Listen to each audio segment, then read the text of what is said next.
رب العالمین والصلاة والسلام علی سید الرسل و خاتم النبیین وعلی آلہ واصحابہ واتباعہ اجمعین اما بعد۔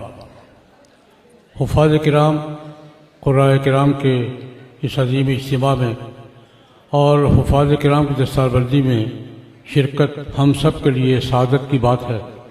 اللہ تبارک و تعالیٰ ان کا پڑھنا قبول فرمائے، پڑھتے رہنے کی توفیق عطا فرمائے، اور ان کا پڑھنا ان کے لیے، ان کے والدین کے لیے، ان کے اساتذہ کے لیے، مدرسہ تعلیم الاسلام جامع مسجد حذیفہ کے منتظمین کے لیے، معاونین کے لیے، ہم سب کے لیے دنیا اور آخرت کی برکتوں کا ذریعہ بنے۔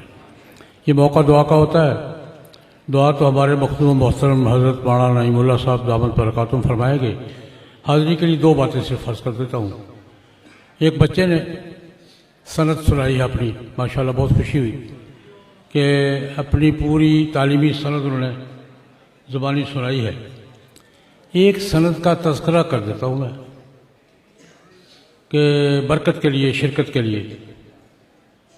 سیدنا حضرت عثمان بن عفان رضی اللہ عنہ نے جو قرآن پاک کے نسخے لکھوائے تھے اور دنیا کے مختلف حصوں میں اسٹینڈرڈ نسخے کے طور پر تقسیم فرمائے تھے، ان میں ایک اوریجنل نسخہ آج بھی دو موجود ہے۔ ایک لندن میں ہے جس کی میں نے زیارت کی ہے، حضرت مولانا سید نفیس الحسینی شاہ صاحب نور اللہ مرقدہ کی معیت میں وہ تشریف لے گئے تھے۔ میں بھی گیا تھا لندن کے برٹش میوزیم میں، انڈیا آفس لائبریری میں حضرت عثمان رضی اللہ عنہ کے ہاتھ کا لکھا ہوا نسخہ وہاں موجود ہے۔ جو بات میں عرض کرنا چاہتا ہوں یہ کہ ہم نے شاہ صاحب کی وجہ سے، ان کی برکت سے میں بھی گیا تھا، تو ہم نے وہ دیکھا ہاتھوں میں اٹھا کر، اس پہ یہ جملہ بھی میں یہ 90 یا 91 کی بات ہے کہ کتب ہو عثمان بن عفان، حضرت عثمان رضی اللہ عنہ نے خود لکھا ہے۔ اس پر جو بات کہنے کی وہ یہ کہ میں قرآن پاک میرے ہاتھ میں ہے، آسمان کی طرف دیکھ رہا ہوں، یا اللہ قرآن پاک کے اوریجنل نسخے کی حفاظت تم کن سے کروا رہے ہو؟ ہم پتہ نہیں کیا کرتے۔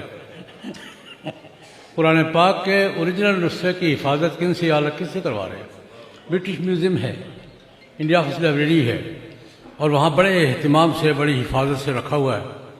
اور دوسری بات میرے ذہن میں آئی، وہاں لکھا ہوا تھا کہ پوری سند لکھی ہوئی ہے۔ جس تاکچے میں قرآن پاک رکھا ہوا ہے، میں نے وہ قرآن پاک ہاتھوں میں اٹھایا، اس کے بعد گردانی کر کے دیکھا، سینے سے لگایا، اور وہ جس تاکچے میں رکھا ہوا ہے اس میں یہ سند پوری لکھی ہوئی ہے کہ یہ قرآن پاک کا یہ نسخہ مسلمانوں کے تیسرے خلیفہ اوتومان کہتے ہیں، اوتومان نے لکھا تھا، وہاں سے وہاں گیا، وہاں سے وہاں گیا، وہاں سے وہاں گیا، پوری سند متصل ہے بہادر شاہ ظفر تک۔ حضرت عثمان نے وہاں بھیجا، وہاں سے وہاں گیا، وہاں سے وہاں کے پاس آیا، کئی بادشاہوں کا ذکر ہے، کئی خلیفوں کا ذکر ہے، اور یہ پوری سند متصل لکھ کر آخر میں کہ ہم نے جب انڈیا پہ قبضہ کیا تھا تو بہادر شاہ ظفر جو مغل بادشاہ تھے ان کے کتب خانے سے اٹھا کر لا کے یہاں محفوظ کر دیا تھا۔ تو یہ سند مجھے یاد ہے، یا سند نہیں یاد، سند کا تذکرہ یاد ہے، تو میں نے کہا میں بھی اس کا تذکرہ کر دوں کہ ایک سند بچے سے لے کر جناب نبی کریم صلی اللہ علیہ وسلم تک تھی، اور یہ سند قرآن پاک کے اس نسخے کے اوریجنل ہونے کی وہاں میں نے دیکھی ہے۔ یہ میرے احساس کا میں نے ذکر کر دیا۔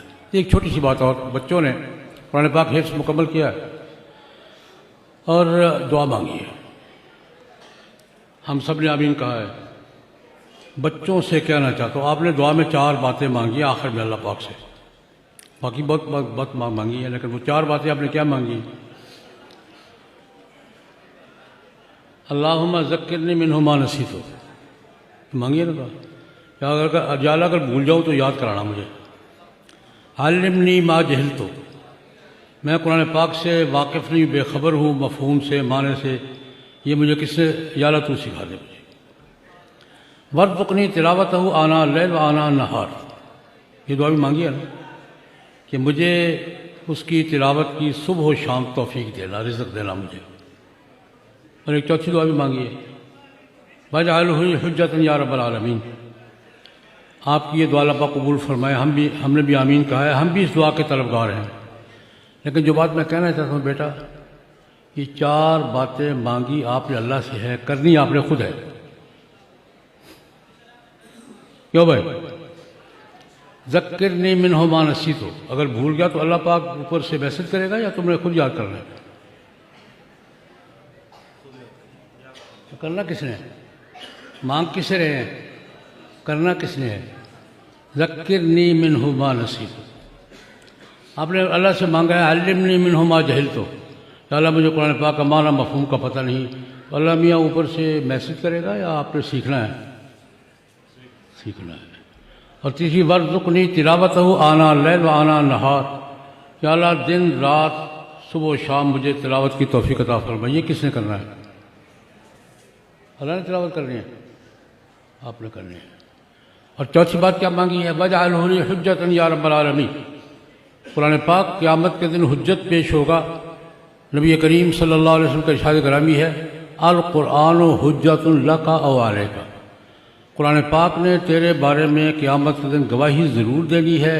قرآن پاک کے ساتھ معاملہ صحیح ہوگا، عمل ہوگا تو تیرے حق میں گواہی ہوگی، عمل نہیں ہوگا تو تیرے خلاف گواہی ہوگی۔ کہ اللہ میرے لیے حجت بنا دے، میرے لیے گواہ بنا دے قرآن پاک کو۔ وہ کس سے بنے گا؟ عمل سے۔ تو عمل کس نے کرنا ہے؟ بس میں نے اتنی بات آپ نے قرآن پاک کے بارے میں اپنے حفظ کے مکمل ہونے پر اللہ سے بہت چیزیں مانگی ہیں۔ یہ 4 چیزیں مانگی اللہ سے ہیں، کرنی آپ نے خود ہے۔ یاد بھی خود رکھنا ہے، تعلیم بھی خود حاصل کرنی ہے، صبح و شام تلاوت کا اہتمام بھی آپ نے کرنا ہے، اور اس پر عمل کر کے اس کو اپنے لیے حجت بھی آپ نے خود بنانا ہے۔ اللہ پاک ہم سب کو توفیق عطا فرمائے کہ یہ اللہ پاک سے بھی گزارش کرتے رہیں اور اس کے لیے ہم بھی کچھ نہ کچھ کرتے رہیں۔ اسی پہ اکتفا کرتا ہوں۔ دعا حضرت مولانا نعیم اللہ صاحب۔